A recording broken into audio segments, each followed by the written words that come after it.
Okay, so we're back with Chuang Asia, Thailand, episode 3. And it kind of looks like for content reasons or dumb reasons, they've postponed the WeTV Uncut release to 11 p.m., where normally the show would run at 9:30 and an hour later they would do the uncut thing. Now the full WeTV thing is out only at 11 p.m., and it didn't even come out at 11 p.m. You had to wait a little bit longer. It was just randomly distributed at some other time.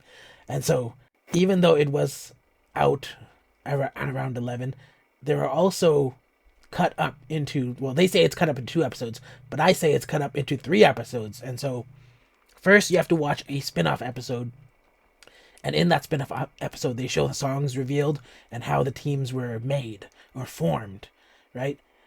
And then there are 2 more episodes which are cut into 2 parts, and it's basically like the beginning of the battles, and then it's the end of the battles. And they say that it has to do with seeing the perks of the awards, but they don't actually talk about that at all. And so it was just Battles Part 1 and Battles Part 2, and I can't figure out why they put it into 2 parts. But basically, this week we're being forced to watch 3 episodes because apparently no one in the right mind wants to watch the whatever trash 1 hour version that they forced onto 131 channel.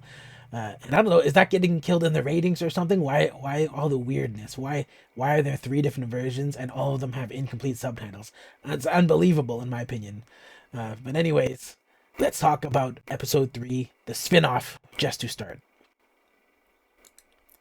So in the first stage grouping, we get class A, B, and C separated, and they get to select the stage 1 competition songs and teams. And so, for some reason, Ruan and Class A get to pick the first of the 10 songs they have. But everyone gets to preview the choreo and the demos first. And so, there's a whole section where they watch that before they get to select. And then the first person up is Ruan. And so, Ruan comes up. Where is she? And she gets to select first out of everyone. And, people were complaining about Ruan being the center because she was an A rank, and they were saying that there should be advantages to A rank, or that it was kind of unfair in some ways. But here is the real advantage: is that they get to choose the first song, and then Ruan also gets to choose absolutely first as the center, which I think is fair. Actually, I think that's right that Ruan gets to choose first, because if you're chosen by all these guys to be the center, then that means more than what happened with the mentors, which is the mentors. They watched one performance over a video screen, and that was for the signal song, and they got to see them perform one time, and then they ranked them based on that. And so I feel like it's fair how Ruan was selected by the entirety of the girls who were watching her perform the whole time. And so Ruan chose the song by Shiny, and interestingly, Emma ends up following her. And when I saw that Emma was going in there and she wanted to compete with Ruan for the center, I was like, she's probably gonna get it. But anyways, Ruan, a lot of other A classes ended up selecting after Emma and Ruan, and they slowly distributed into different songs actually, which I thought was a very interesting strategy, because if you want the center, you got to be the first one up there. And so I'm guessing a lot of the A ranks went in there and just ate up the center. And I thought this was also kind of fun, because in past shows, usually these girls go into like these mystery rooms blindly, and they don't know who their teammates are until they show up eventually. But I kind of like this upfront style where everyone's kind of like cheering it on. Wanky, Wanke, or whatever, however you say her name, she chose Seven Rings by Ariana Grande. And I was like looking forward to the T-pop version of that. Duna, after all the other girls chose, she was the first to choose One More Last Time, which she seemed to like during the previews. And then once the team started filling up, the mechanic is that once they are full and you want a spot in it, you'll have to compete doing some kind of challenge. And so in this case, there was a mechanic where you had to do this kind of spin challenge. It was called the extra challenge, windmill challenge. And so that's what happened there. So some of these girls had to compete for this part, and eventually, the main challenge we got to see was between Natty and Kitty, and I don't know if there was another challenge, to be honest, but Natty won. And then all the main girls, we found the first Class A girls, they chose Girl Crush songs, and then they left F teams to kind of choose the softer song. And so based on that, there's going to be head-to-head battles, and I'm guessing all the F girls are going to be in softer songs, and that's it. And so, yeah, that's pretty much it. They made a spin-off episode just for that. It was kind of scattered. It's hard to scrub through it, by the way, and find the right moments, but that's what happened. And so this is not a necessary part of viewing, according to the show. I think it's interesting. Actually, I think it's more fun than what happens when the judges are just bantering, and that happens way too often in the show. But anyways, let's get to the first part of the battles. And so the main episode starts, and this is back to a normal episode, but part one of it, I guess. And they're jumping right into the lives, and so all these girls are going to the stage right away. There is a random assortment of the girls doing the Summer Dream song, a short version, and it seems like they're all kind of like visuals in some way, because they don't really talk about how these girls were selected, but I'm guessing they're all visuals. But the mentor is interrupted kind of rudely, and then similar to Chuang 2020, during the battles, we're going to have the mentors split into two groups and basically root for one of the teams on either side of the battle. Now, that does happen in Chuang 2020, but in Chuang 2020, the coaches actually coach the teams individually, and then they select them in real time to battle against someone else's selection. And so there's no kind of like randomness or fairness. It's actually the judges competing.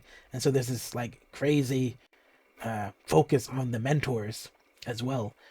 But in this one, the mentor teams are kind of just symbolic, and the girls are chosen by a random box selection. And so they come up and they choose these pinwheels that are colored, and if you have a matching color, you get matched up with someone else. And so, yeah, that's how they choose the competitors. And then there's also like this weird like banter about how the mentor teams are chosen, and it's basically the guys talking about how they're going to team up with Nene, which I thought was kind of weird and kind of too long and a waste of time.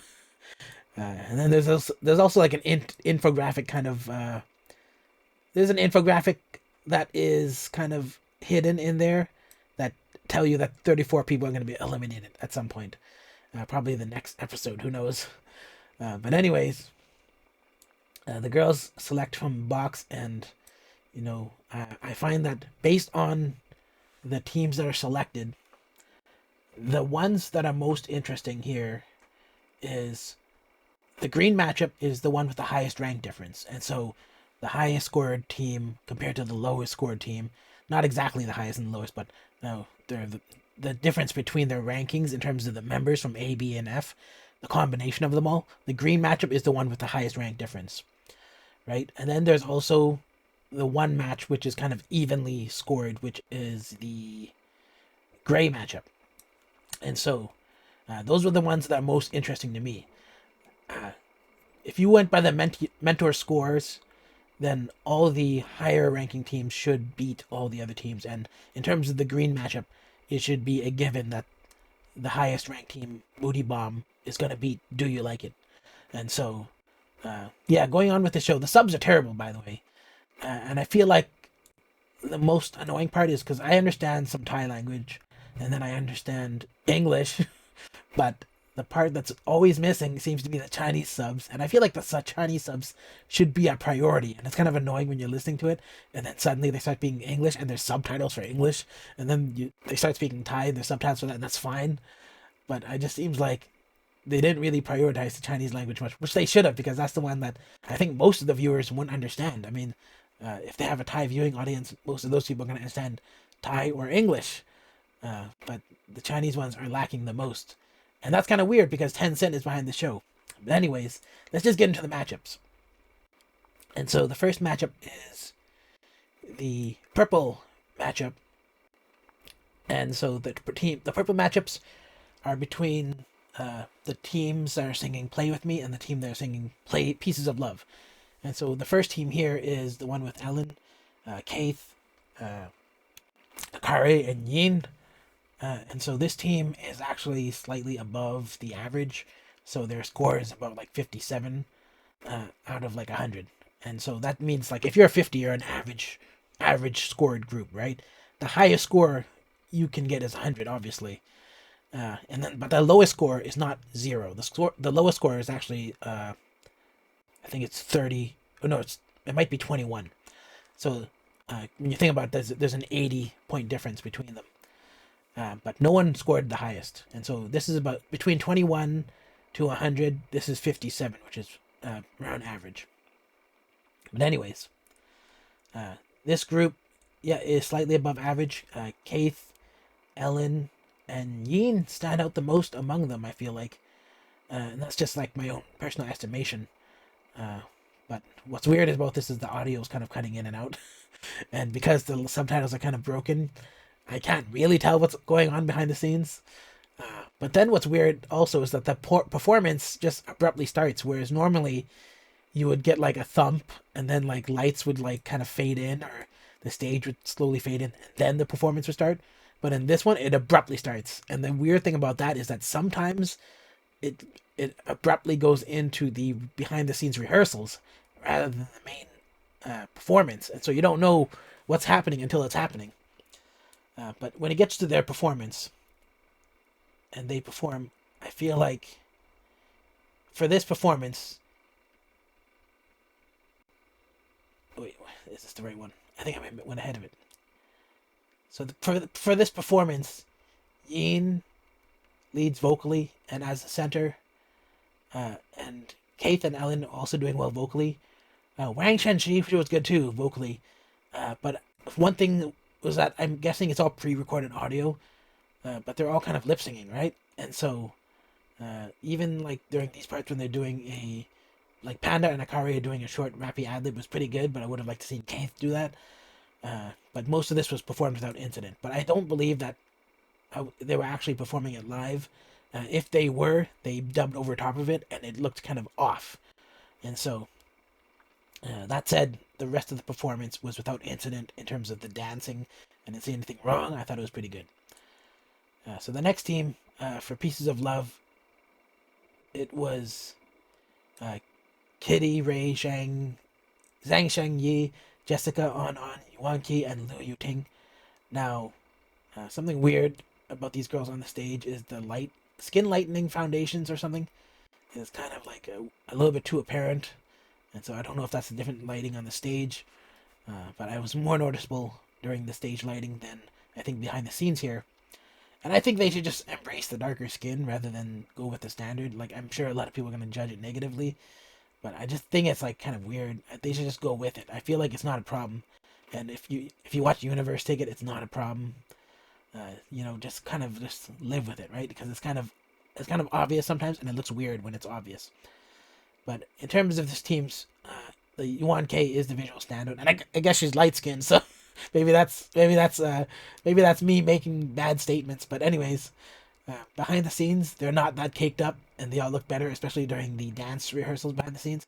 Like over here, like look at them, they all look natural, and I like the way they look here. They look good here. And so it's like when they put on that light makeup, they just become like different people, and they don't look right. But anyways, this team has teamwork issues. And they're also lowly rated by mentor scores. And so they've had a 33 out of 100, which is extremely low. But it's not the lowest you can get, but it's quite low. It may be the lowest, actually. But anyways, in their actual performance, the lip singing seemed way more obvious. And the performance was kind of bland, and it did not affect me. It did not reach me in any way. And so even though they didn't mess up that badly, and even though I think Yuan K did a good job, though, everything else was kind of blah. I could have left it where I saw it. I could have not seen it and been fine. But then the audience votes for people they like on each team, and strangely they can not vote as well, which will cause problems later on. But here Mike is advocating for his team stronger than the other team advocated for theirs. And everyone seems to be supportive, but I feel like they needed to be harsher on these girls. Everyone was kind of like a little bit too nice. And I don't mean to be mean, right? I'm just saying just be honest about it, so they can improve, really. But anyways, the audience votes, and then they select MVPs, and Yin becomes the MVP for one team, and Yuan K gets the MVP. And I feel like Yuan K kind of carried that team as well. And so it was kind of justified. And then Yin's team won overall. And so far, the team that's ranked at 57 out of 100 beat the team ranked at 33 out of over 100. So high ranking obviously proves to some degree how well you perform in the moment. But let's get to the next matchup. It's the red matchup. And I know that to some degree I'm kind of recapping, but it can't be helped with this format. So the red team is Emma, Yui, Ruan, Natty, Gumhee, PM, and Zhao Ying. And this is kind of like a very visual group, by the way. And I like this group. Ruan here is in a great outfit, and she's embodying the killing visuals. And I feel like, I was wondering if she got centered because of just the outfit standing out so much. But basically, I would say the girls in red kind of were luckier than the ones in white. But I'm guessing age plays a role in it too, because obviously Ruan is going to be like 20 years old or something, right? And then like Emma, for example, who is actually the center in this team, she's only like 17, so you can't have her dressing in like the more kind of I'm not even sure what you call it. It's like a sexy girl outfit, kind of like a Halloween Red Riding Hood. Is they make it kind of sexier, and so I'm not sure if that's the case, or maybe she just makes it look that way. But anyways, behind the scenes, Emma and Ruan had to compete for the center, and here's the thing: Emma goes fierce, and Ruan, even though she's not doing much, she draws a lot of attention. So you have to wonder who they're gonna select. The song is called Hard, so it should be Emma, and then actually it was Emma, and so. That worked out, and everyone was kind of like happy with it. There was no whining, which you always see in these shows, where someone like weeps for a second because they didn't get it. In this one, they're all happy for each other, and so this seems like just like a fun ride so far. This show, and this team is average scored. They got 52 out of 100. That's lower than the winner of the last team, but just slightly. And there's generally just a lot of fun and positivity going here. And during the course of their practice, you can see that Emma has the probably best dancer in this group. She helped them all refine their moves, and then she also commented on how since Ruan was on Girls Planet, she didn't need as much help, and she was actually carrying herself a lot of the way, and so she appreciated that. And then during their performance, so this song is called Hard, but to me it didn't go as hard as I figured it would. They're doing okay though, but I think the expressions actually could have been better. They could have used more nuance to make up for the what I think is kind of weak choreo. And by weak, I don't mean it's bad, but just that if the song's called Hard, the choreo should go harder. But in this case, it was kind of not that style at all. It was kind of like more. I think it was meant to be seductive, but it wasn't really. It was kind of like more, like you would imagine like an epic Chinese fantasy song to go. That's how this song kind of went more like, rather than like more hard, kind of like a girl crush rapper song or something. But Ruan did do well here, and everyone else, they seem to be doing the same face, and I don't know if they learned that from Emma, but it's like one face, and I just feel like the hope of choreo did seem way too easy, and for that reason I would say maybe they slacked a bit. And it's not that they did bad, but they could have done more with what they had, because not a lot was going on that stage with regards to the actual choreo. They could have added in more. They could have made it more dynamic. They could have put more into the expressions. And the only person you saw doing that was Ruan. And then we get to the next team who are competing with them, which is Seven Rings. And they're singing the Ariana Grande song. And so this team, you have Wang Kei, who's like Ruan's friend. You have Vida, Liliana Lee, who's like a very like visible person. And then you have Lissa, Ray, and Tien. And so this team, they act kind of crazy a bit during their intro. It was kind of cringe, but they are the highest ranked team in the whole show. And so you kind of expect them to do better anyways. But in this team, Wang Kei behind the scenes got the center. And, she comes alive when she's dancing. You can actually see it. And so I was curious about how the song was going to play out because, if you listen to the song, it's not really like a dance song, right? It's more like a chill song. And so I'm wondering about the dance version. How's it going to go? Anyways, you get to see it go. And honestly, they did better than the last team in terms of expressions. They drew way more attention, and more was happening vocally as well. And the center position, though, in this team, I would say is kind of negligible, which doesn't look good for Wang Ki. But they were otherwise good, and they proved their higher ranking. And so these guys were 78 out of 100, whereas Ruan's teams was 52 out of 100. According to Kaylin, who commented on this, is like saying, "Oh, they basically changed the choreo," and I thought that was the right move. They did actually do that because they were creative and they added more, and it made the non-standouts actually stand out. Because there are a lot of people in this team who you would not really notice, but they stood out. And so, yeah, Seven Rings performed better. But then Team Hard has more obvious vote leaders, and so this is really like a test on the audience. Who are they going to vote? Because you have Ruan and Emma on one team. Ruan gets visible and audible crowd cheers, whereas like the rest of their team maybe doesn't. And it's kind of interesting that Wang Kei and Ruan are competing here. But anyways, they vote, and surprisingly, Emma gets MVP. And so my guess is a lot of that's because of the extra content, is that Emma's very visible in it, and Emma is also like well known as the best dancer. And so Wang Kei also got MVP, and Wang Kei's team wins. And so once again, the score is reinforced, and that makes sense. Jackson says here that because there was less members, I think, in Seven Rings, that they averaged the votes, and I feel like that doesn't really work because the audience, they're forced to vote.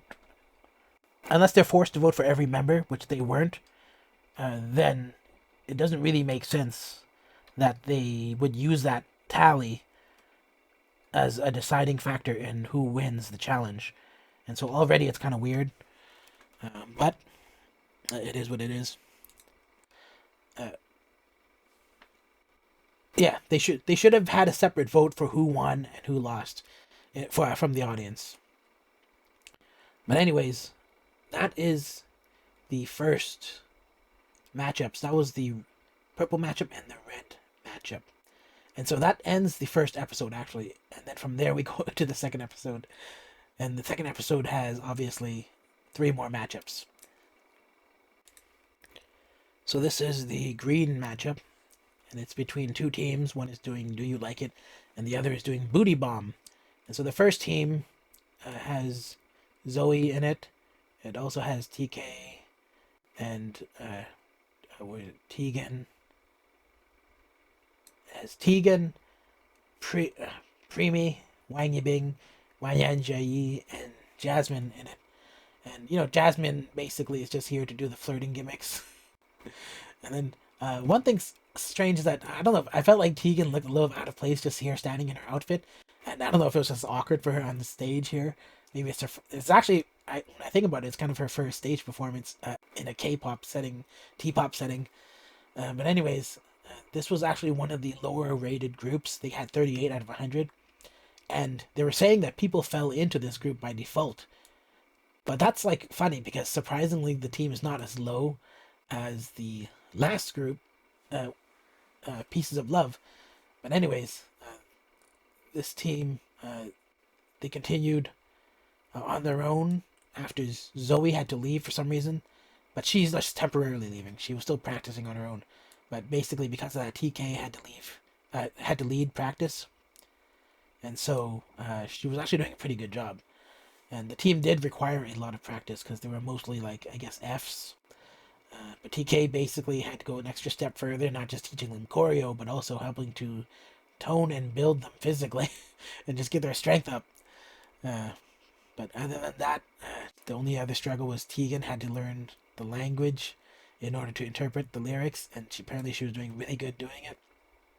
But let's just get to the performance. So, to me, even though Zoe wasn't there, I could tell that she was, her lines were better, her form was better in this performance than everyone else's. And it seems like sometimes you would watch the stage and things would kind of change in a very drastic way, and so that led me to believe that the stage is kind of edited in some way. But other than that, they were all doing okay, and it kind of randomly seems like when they didn't think the camera was looking, some girls kind of let their guard down, and you could kind of see their expressions drop. But other than that, TK went the extra mile vocally during her pre-recorded tracks. It seems pre-recorded to me. If she did that live, then that's pretty impressive. But I just noticed that she did some ad libs and stuff and extra runs and stuff that just went the extra mile. And then Tegan also did way better than I expected. Like at first I was like, oh, this girl's kind of awkward. Hopefully she's gonna be stable and not be stiff. But she actually rose to the challenge, and on a vibe level, I actually felt the vibe. She actually looked like she belonged in a girl group. And here it was ready to think like, oh, this girl may be just a solo act or a duo with Kaylin or something. But actually, it was not awkward, and she did a good job. And so, moving forward, we have another team, Booty Bomb, and this team has the obvious girl crush selection song. We have Coco in this team. You have Eileen, Jay Jasper, Chacha, the twins, and then this team they actually ranked very high, 76 out of 100. And I expected them to do well just because of the high scores, but also because the twins are there, Jay Jasper is there, Eileen is there, Yaham is there, and Coco's there. Actually, pretty much everyone in this team should not let the team down. And so when they finally got to the preps, Coco got the center, and then Eileen was leading the general activities, and apparently because of the language barrier, she was able to communicate with everyone. But they were also calling her the ace and saying that she basically just had all the abilities to lead the team and also uh, help her own performances. But interestingly, she's a B rank, and so that's kind of funny. I guess the judges behind the scenes couldn't select everyone properly, but during their performance, obviously Eileen came out with way more energy than even though Coco started it. I feel like Eileen had way more energy when it flipped into her scenes. And then around here, I was starting to think that the rank difference between the two twins, the blonde one and the dark haired one, the blonde one is typically lower, and I feel like that was justified after seeing them perform. But then something funny happens at the end of the show is that you see uh, the blonde one kind of outranking the other one suddenly. Like her vote actually jumped up higher, and so anyways, I feel like the song kind of carried the group a bit. Like this song, you couldn't have messed it up, and I feel like they could have done a little bit more. Like Eileen was maybe Eileen was outshining them to a point where I expected more from the others. But I feel like the song kind of carried them a bit. Like if you have a really good song, it's kind of obvious, and then you want to see what are they doing in the performance to really make it shine. There was the other team that seemed to add to their choreo, and it was a great performance. But anyways, after their performance, uh, Jackson Wang basically went above and beyond to push Tegan and Eileen, which was interesting. I thought that was kind of like that's kind of a form of rigging when you think about it. Like if anyone is voting because Jackson Wang says something, that is a form of rigging. And then Nene pointed out that the song for Booty Bomb is good, but the girls could have done more. I agree. That's actually what I said and I was thinking about. And so obviously Nene knows what she's talking about. Funny thing about Nene, she's from Chuang 2020, and she was basically like the MVP of that year, and now she's like a huge star. And I actually covered her in one of my reactions under Zhang Naixin before, and I didn't really realize that Nene and Zhang Naixin were the same person. But anyways, I had no idea at the time, but now I know. Uh, and so let's see, there's probably some ice cream commercials tossed in there somewhere.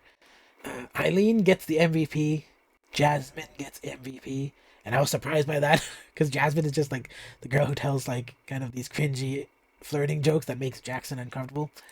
Uh, but I actually thought it would be TK or Zoe, but Jasmine got it, and so it must have been the pre-stage flirting that the audience really liked and made her stand out. And then yeah, Eileen teams won obviously once again this is a case of the higher ranked team beating the lower ranked team.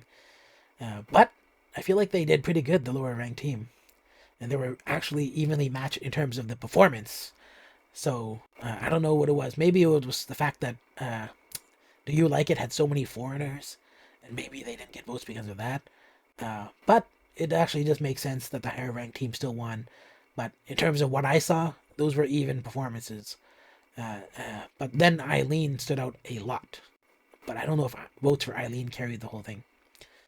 But anyways, this episode is brought to you by Cremo. That ice cream bar that they keep showing looks delicious. It looks like some kind of foreign version of Haagen-Dazs. Let's get to the next matchup.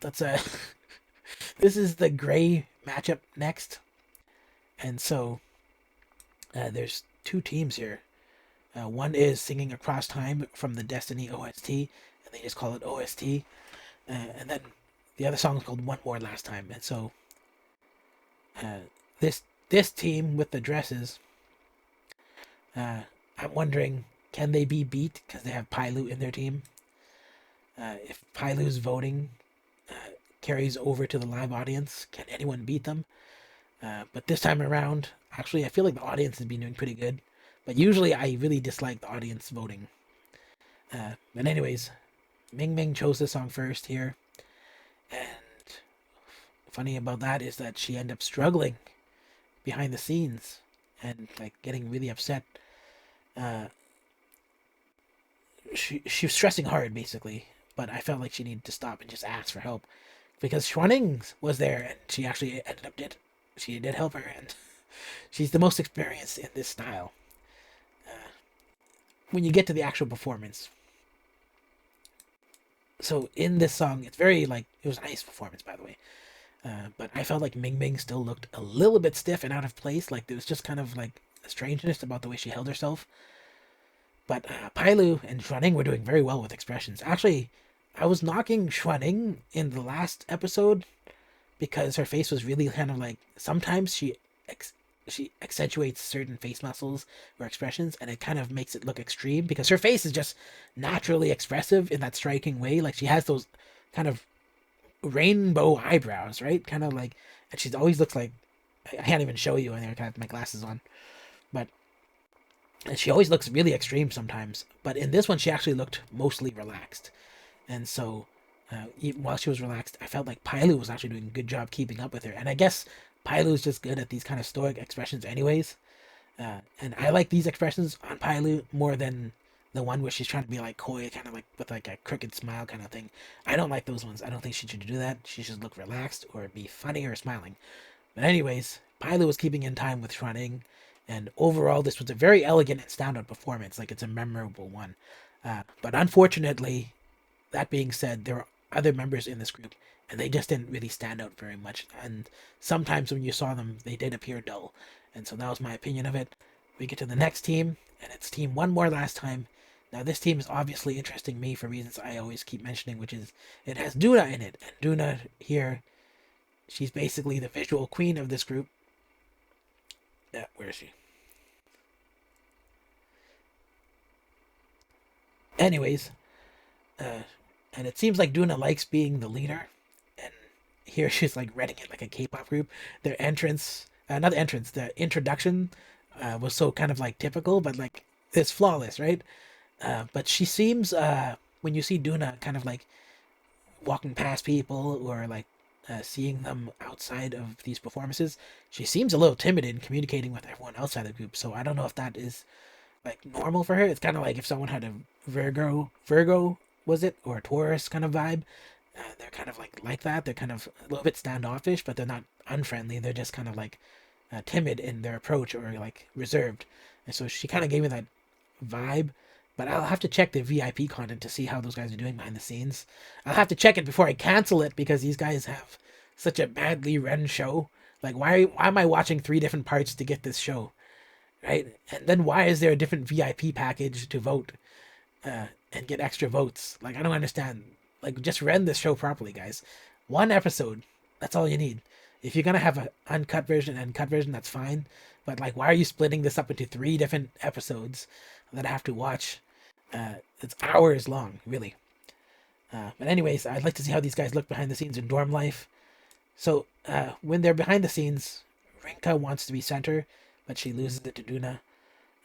And, you know, Didi, she mentioned that this whole team was kind of introverted and how she had to do most of the communication. And Duna mentioned her, and she's like, oh, I love Didi, because I'm guessing Didi did all the work of kind of communicating with the team for them. It saved them a lot of like shy times. But anyways, or lesbian vibes, who knows? But anyways, you get to it, and there's like a performance, and this performance was like, it was actually pretty professional, and it was extremely to K-pop formula. And the thing is, like, you watch K-pop artists do their own shows, and it's actually not this flawless.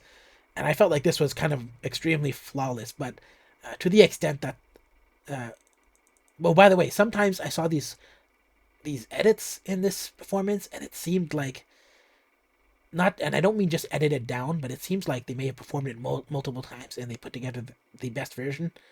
So I don't know what's going on. I think it's like, I think they do that on Produce Camp. They take some of the rehearsal and some of the live show, and then they put it together.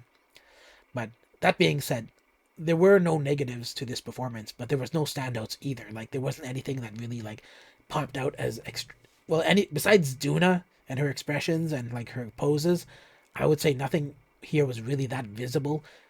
Didi, Rinka, and Duna were the most visible, but no one had negative attention compared to the other team. But there were also not any like really high highs. Like, it was maybe too predictable of a performance, kind of like too sterile in a way, but it wasn't like a sterile in a boring way. But anyways, that was the two teams, and both teams here, they're evenly ranked.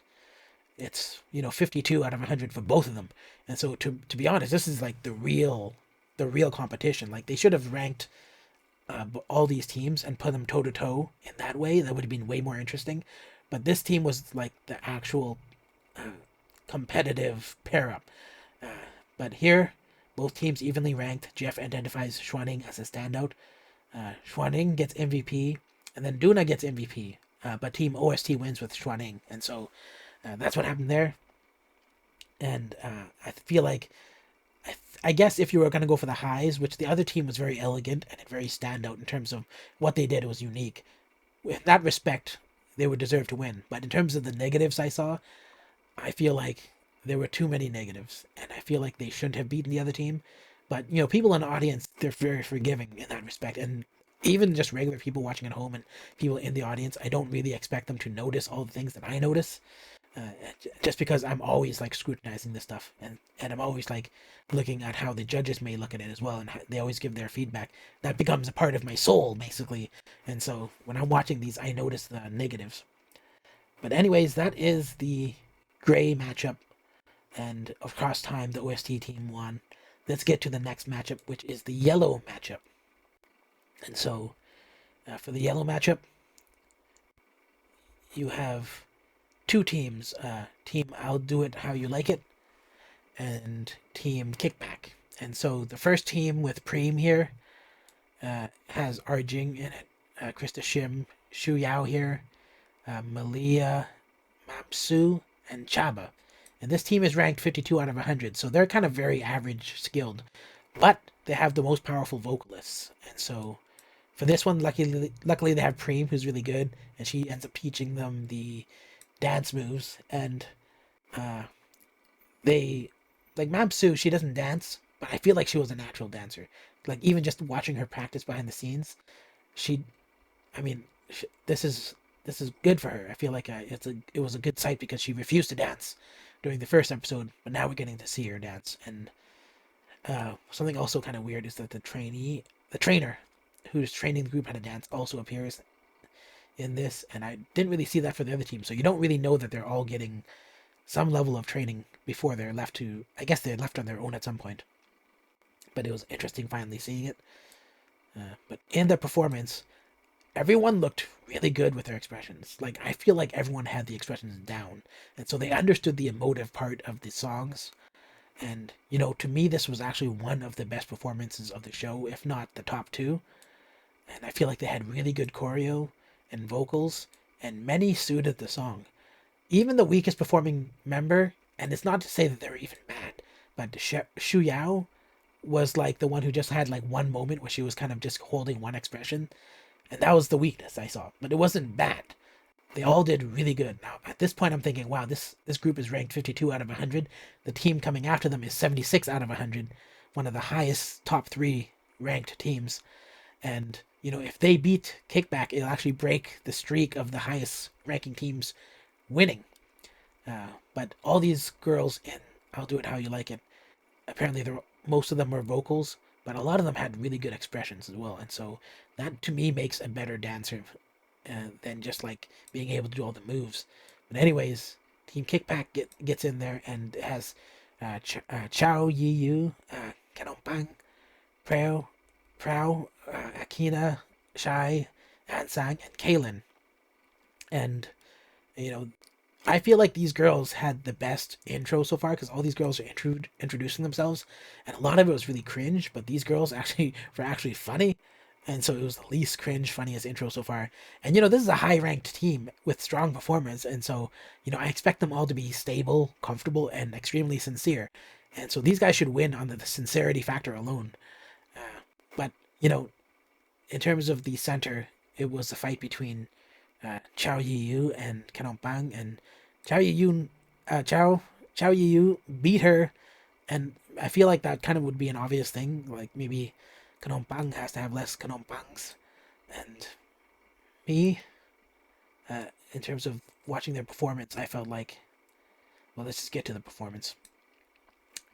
The problem I have with this performance is how lip synced it looked, and how like edited it looked. Uh, Everyone looked to be doing well otherwise, but for me, it was kind of like I would have wanted more lip syncing to be less obvious. But here's the thing: I don't know if they were lip syncing. I don't know if the show edited lip syncing on top of them after they performed it live, and they could have performed it live, and maybe their voices could have been slightly weak live, but we didn't get to see that. Another issue I had with this was that when they were doing some formations, the girls were not evenly spaced apart. Like over here, you have Akina, and I like Akina, by the way, but she's kind of like way far off to the right here. And I feel like they could have put more into the song other than that. In terms of these two in the yellow matchups, the Vol Vocalist team did very well.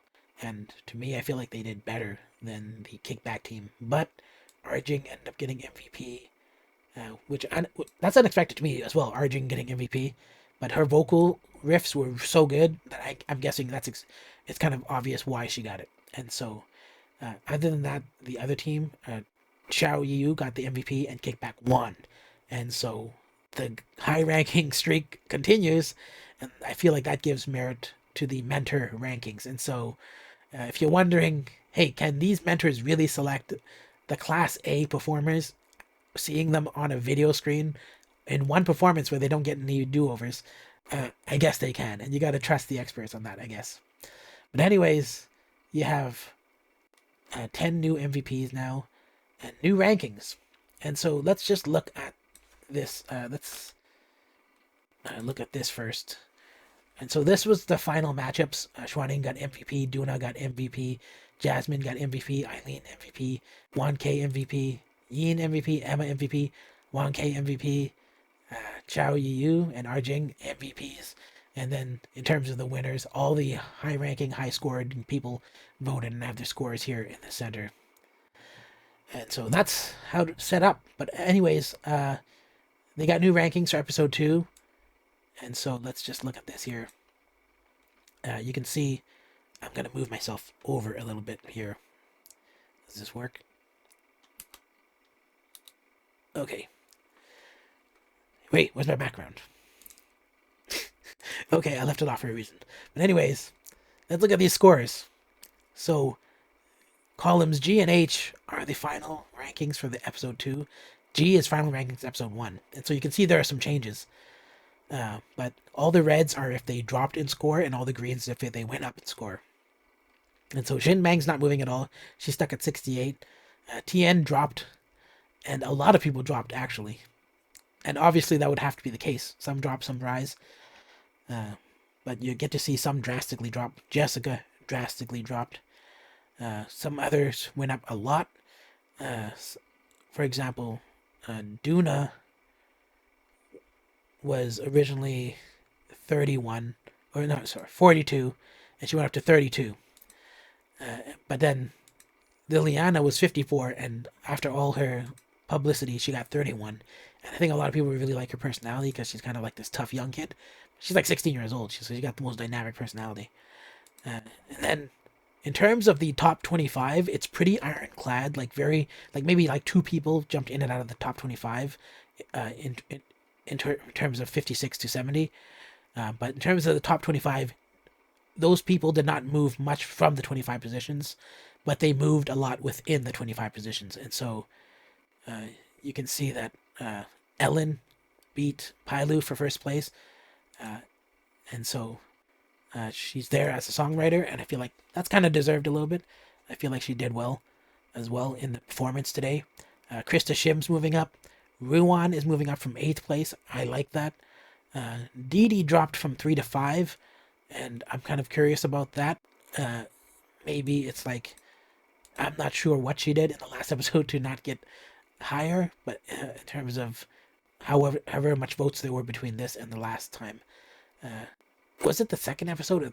For some reason, I'm acting like this is the second episode. This is the third episode. And so, yeah, there were at least... the first vote was from the second episode, and so that's kind of confusing. But Yin is improving to number 6. Now, Yin just has a lot of momentum. A lot of people notice her.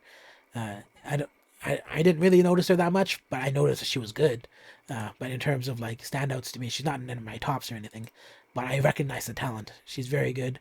But I'm glad that her and Krista are in here.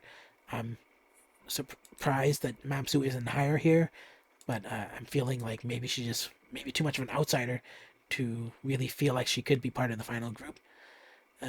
Now Chow Yu just went from 20 to 8, and so that's like a huge rise. You didn't see that a lot anywhere. Cha Cha dropped 5 to 11. Lu Yu Ting, I'm not really sure where her ratings are coming from. She's even ranked F, but she's at 6 and she dropped to 9. I don't know what's happening there. But anyways, another person, Tegan, was in 24th position. She went up to 14 and she's doing a lot better than Kaylin. And Kaylin, where is she? She went from 33 and she's dropping to 39. And so I'm kind of surprised about that. She's a B rank as well in dancing.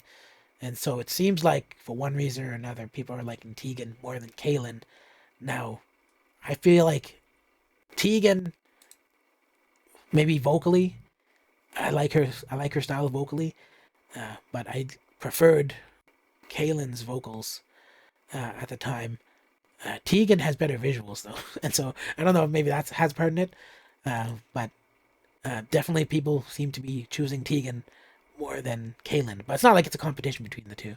I was just saying that in terms of individuals, maybe Kaylin is too similar to other people who may be more interesting than her with the same vibe, and so maybe in that respect, she's not getting her own individual ranks of votes.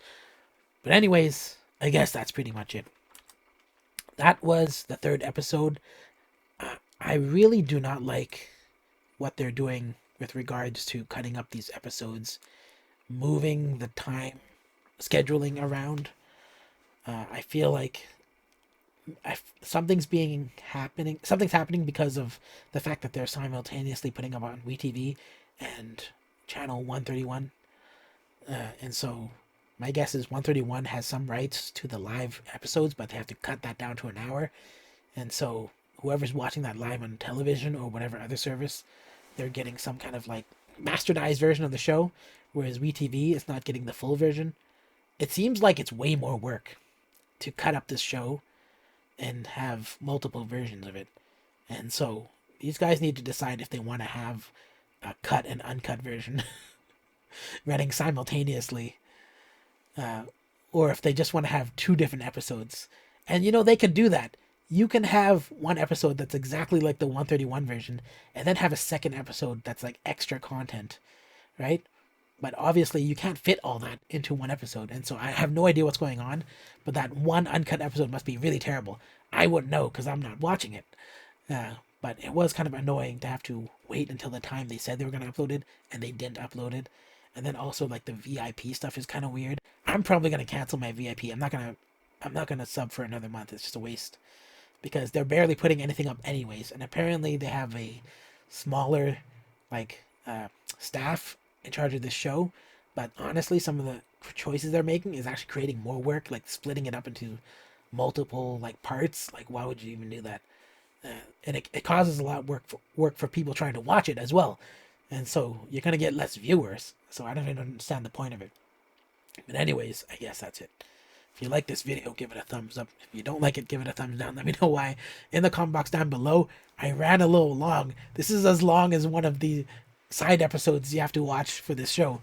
But anyways, if you're not subscribed, consider subscribing, and I'll see you in the next video.